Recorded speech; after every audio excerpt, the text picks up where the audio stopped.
Selamat malam semua. Perkenalkan saya Dwi Cahyanto. Saya akan melakukan presentasi tentang aplikasi kasir self service application itu customer yang melakukan pembelanjaan di sebuah minimarket atau supermarket kayak gitu. Oke, kita mulai saja. Kita mulai dari untuk problem definition-nya. Seorang pemilik supermarket berencana melakukan ekspansi bisnis dengan menggunakan metode pembayaran self-service sehingga customer bisa memasukkan item yang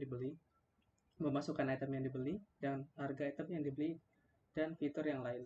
Setelah mengisi daftar belanja yang diinginkan customer, kemudian melakukan proses checkout bergantung dengan nilai transaksi yang dilakukan, maka jumlah yang ditukarkan akan mendapatkan potongan harga sebagai berikut. Jika total belanja customer itu melebih di atas 200.000, maka total harga akan dikurangi sebesar 5%. Jika total belanja customer di atas 300.000, maka total belanjanya akan dikurangi 8%. Jika total belanja customer di atas 500.000, maka akan mendapatkan potongan 110% dari nilai totalnya. Oke, pertama kita mulai dari lagu program, flowchartnya seperti ini. Untuk flowchartnya sendiri kita mulai dari start, kemudian melakukan add transaction.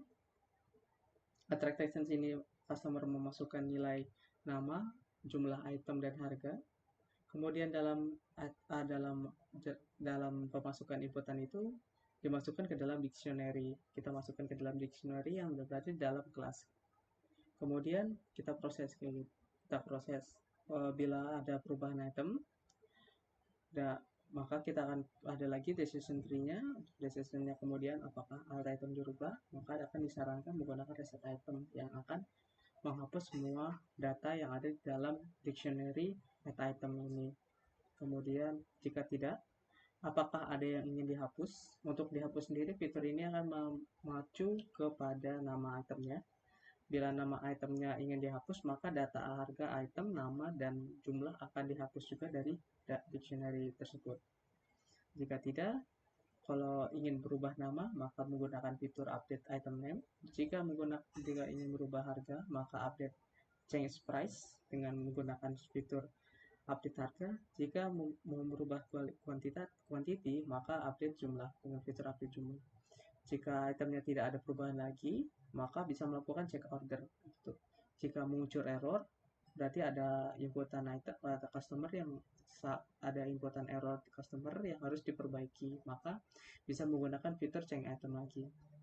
Bisa di all item atau di ini itu ada bisa berubah nama atau sebagainya. Kemudian kalau tidak ada, maka bisa menggunakan fitur total price dan akan menghasilkan total price yang akan dibayarkan oleh customernya kepada supermarketnya.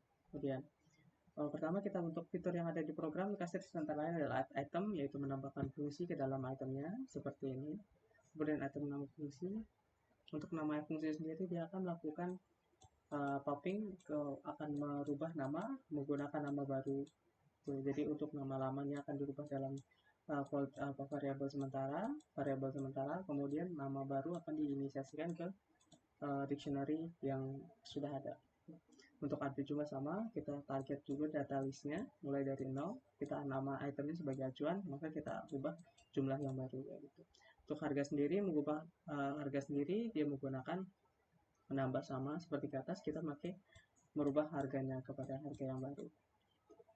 Untuk reset transaction, untuk reset transaction sendiri kita akan melakukan inisiasi kosongan dictionary lagi dengan lama seperti kurung kurawal seperti ini.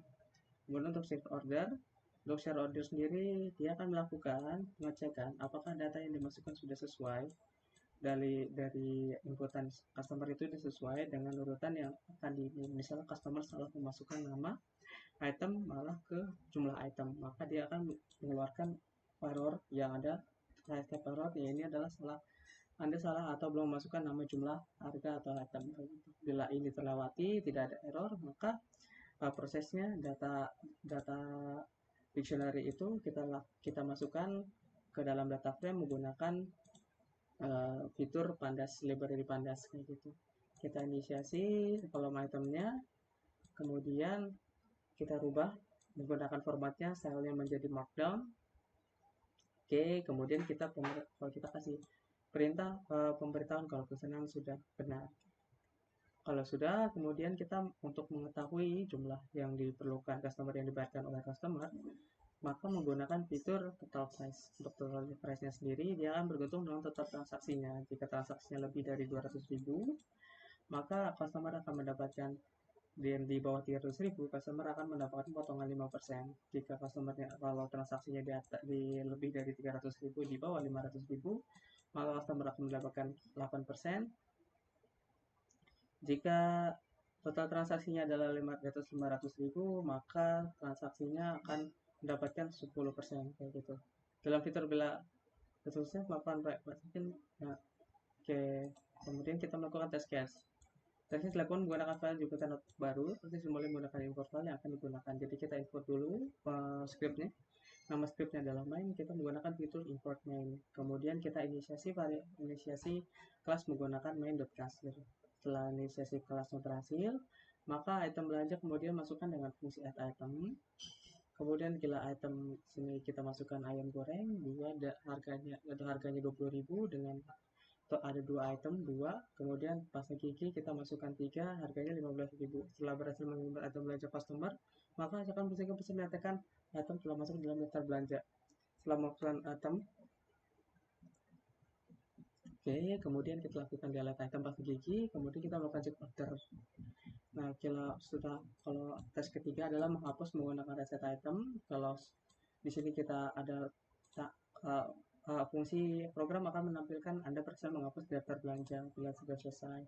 Tes 4 adalah memasukkan beberapa item sekaligus dan melakukan petotalan. Kesimpulannya adalah dalam self-service kasir ini, customer bisa melakukan proses belanja secara mandiri tanpa didampingi oleh petugas pembayaran dengan menggunakan fitur seperti add item, update item name, update jumlah, update harga, delete item, reset transaction, check order, dan total price. Kemudian untuk feature improvement, untuk proses improvement selanjutnya, bila diberikan sumber daya lebih, maka akan dilakukan dalamnya sebagai berikut. Itu pertama adalah membuat database yang berisikan data, nama item, dan harga yang dirujuk dalam proses transaksi, sehingga customer experience akan lebih dimudahkan dalam transaksi menggunakan aplikasi tersebut. Membuat sistem yang akan mencatat transaksi yang dilakukan oleh customer saat berbelanja, sehingga masing-masing transaksi akan memiliki kode unik tersendiri. Dalam unique ID tersebut akan mendapatkan relasi data tanggal transaksi, total transaksi, kategori item yang dibeli oleh customer. Kemudian membuat dashboard. Terakhir adalah melakukan pembuatan dashboard penjualan.